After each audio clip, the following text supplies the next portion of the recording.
2016 BET Humanitarian Award presented by State Farm. Jesse Williams.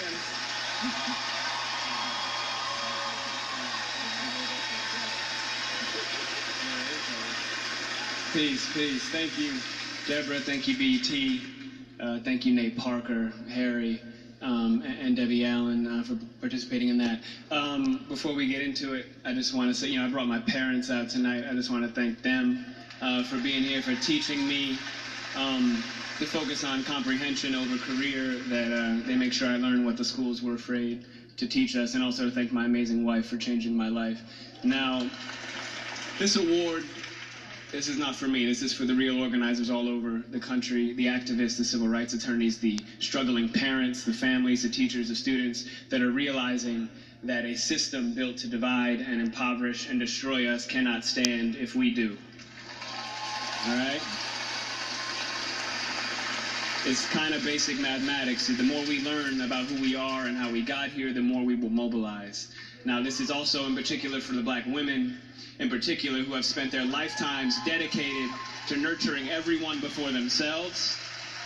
We can and will do better for you. Now, what we've been doing is looking at the data, and we know that police somehow manage to de-escalate, disarm, and not kill white people every day. So what's going to happen is we are going to have equal rights and justice in our own country, or we will restructure their function and ours.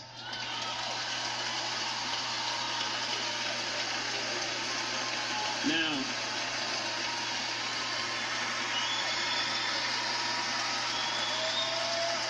I got more, y'all.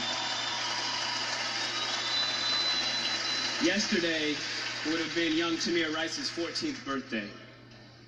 So I don't want to hear any more about how far we've come when paid public servants can pull a drive-by on a 12-year-old playing alone in a park in broad daylight, killing him on television, and then going home to make a sandwich.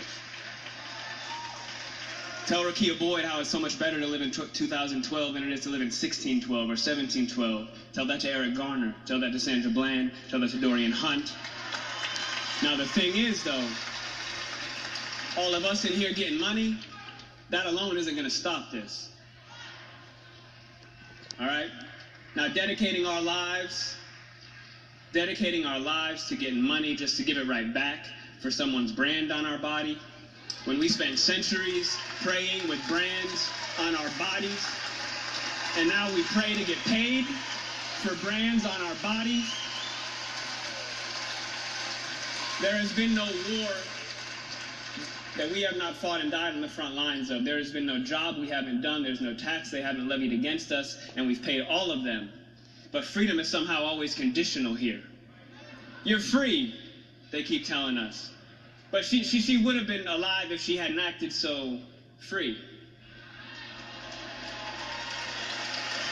Now, freedom is always coming in the hereafter. But you know what, though? The hereafter is a hustle. We want it now. And let's get a couple things straight. Just a little side note. The burden of the brutalized is not to comfort the bystander. That's not our job. All right, stop with all that. If you have a critique for the resistance, for our resistance, then you better have an established record of critique of our oppression. If you have no interest in equal rights for black people, then do not make suggestions to those who do. Sit down.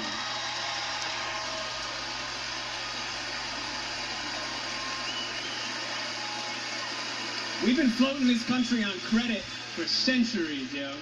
And we're done watching and waiting while this invention called whiteness uses and abuses us, burying black people out of sight and out of mind while extracting our culture, our dollars, our entertainment like oil, black gold, ghettoizing and demeaning our creations, then stealing them, gentrifying our genius, and then trying us on like costumes before discarding our bodies like rinds of strange fruit.